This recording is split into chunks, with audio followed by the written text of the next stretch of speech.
சென்னையில் இருக்க பழமை வாய்ந்த சிவன் கோயில்ல இது ஒரு முக்கியமான சிவன் கோயில்னு சொல்லலாம். ஏன்னா இந்த கோயில்ல பாத்தீங்கன்னா விமானம் இல்லாத ஒரு சிவன் கோயில். இங்க இருக்க லிங்கம் பாத்தீங்கன்னா சுயம்பு லிங்கம். இது இல்லாம இது நீர் சிலம் சொல்றாங்க. இந்த கோயிலோட முக்கியமான விஷயம் பாத்தீங்கன்னா இது குடவரை கோயில் மாதிரியே இருக்கும். அந்த கோயில்ல விமானமே இருக்காது.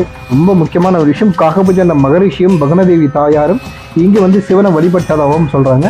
சுமார் ஒரு 1500 ஆண்டு பழமை வாய்ந்த ஒரு சிவன் கோயில். சோழர் பல்லவ காலத்துல கட்டினதுன்னு சொல்றாங்க.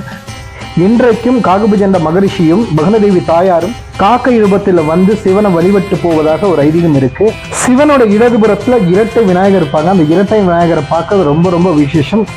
இந்த கோயில ஒரு பழக்கம் இருக்குது. என்னன்னு பார்த்தீங்கன்னா, அந்த கிராமத்தை சுற்றி இருக்க மக்கள் யாருக்காவது ஒருத்தர் கல்யாணம் நடக்கலாம், அந்த குடும்பத்தை சேர்ந்தவங்க வந்து இந்த விநாயகருக்கு பொங்கலை வச்சு வழிபடுறது ஒரு விசேஷமாக நடத்துறாங்க.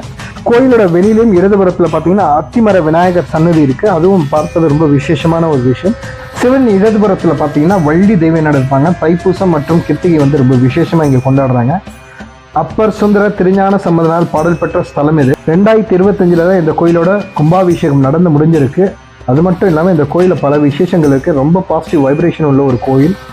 உங்கள் மனசில் ஒரு விஷயத்தை நினச்சி இந்த கோயிலுக்கு வந்தீங்கன்னா அந்த விஷயம் கூடி விரைவில் நடக்கும்ன்றது ஒரு ஐதீகம் இந்த கோயிலில்.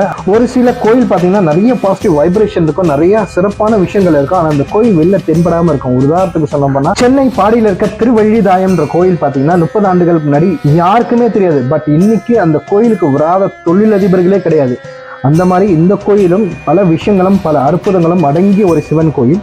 கண்டிப்பா ஒரு தடவை வாழ்க்கையில வந்துட்டு போங்க. இறைவன் நம்ம கிட்ட எதிர்பார்க்கறது ஒண்ணுதாங்க, சக மனுஷனை மதிங்க, இல்லாதவங்களுக்கு உதவி பண்ணுங்க, பசியால் வாடுறவங்களுக்கு அன்னதானம் பண்ணுங்க, இயலாதவர்களுக்கு நல்ல கல்வியை கொடுப்போம். நல்லா இருப்போம்.